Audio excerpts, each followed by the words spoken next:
Hello, this is Natsuya, and I want to talk today again on the series Writing Mental Health.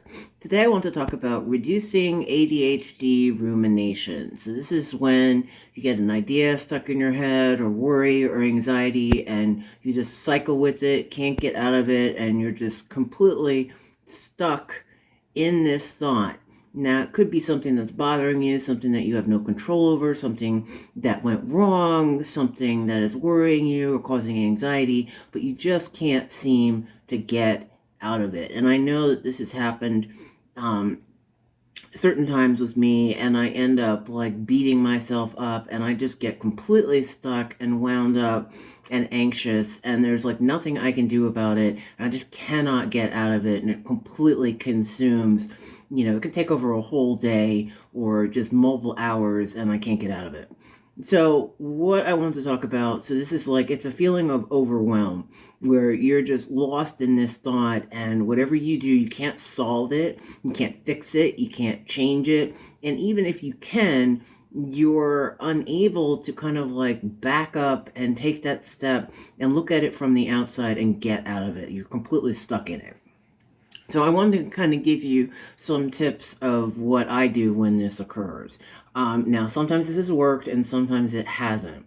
One of the things is, if you're locked in thought, sometimes I just need to, listen to music, just a song on repeat, and try to put that in my head instead of this idea that's completely taking over life.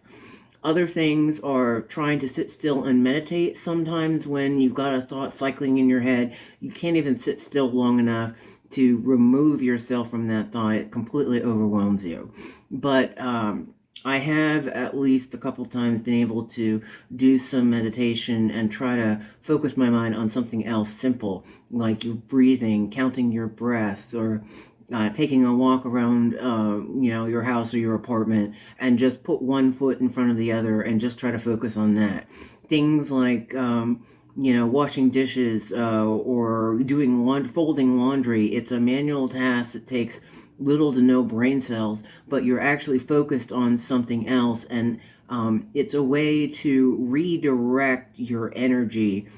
Something as simple as folding your socks or folding a shirt can get you out of that thought.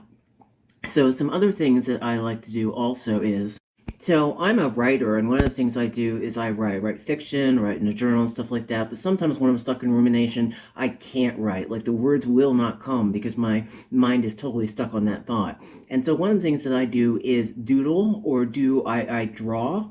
And that, I find that writing, so I'm a writer who can draw. I don't call myself an artist, but drawing versus writing takes two different sets of brain cells. And so sometimes when I can't form words because, that idea is stuck in my head, I can draw, and the simple art of, feeling the pencil against paper is a way to kind of like regress, kind of go back into childhood, like you're coloring crayons or finger paints, and it's a way to get that thought out of your head because you're drawing. And it's like connecting yourself to a younger, more innocent version of you where the worries are different. So it's not an adult worry. It's something, you're going back into your childhood where it was more innocent and maybe a little bit safer. And so you're like drawing with crayons or colored pencils, and it just kind of gives you a feeling of relaxation, and you're being creative at the same time and taking your mind off of the thing that's worrying you. Another thing that you can do, this one doesn't work for me, is preparing a meal. So it's kind of like folding laundry or cleaning. You are doing a manual task and taking your mind off of the idea that you're thinking about. And so I know that some people like to cook. This doesn't work for me, or I haven't really tried it because I find cooking annoying sometimes.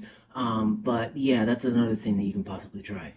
Another thing that you can possibly do is like take a whiteboard or a notebook and write down possible solutions or things that you can do to maybe resolve the problem. At least that's a brainstorming way. So these are just a couple of ways that you can get out of rumination and getting stuck in anxiety and overwhelm. And so these were just 5 or 6 different ways that I could think of that seemed to work for me to get unstuck. So thanks.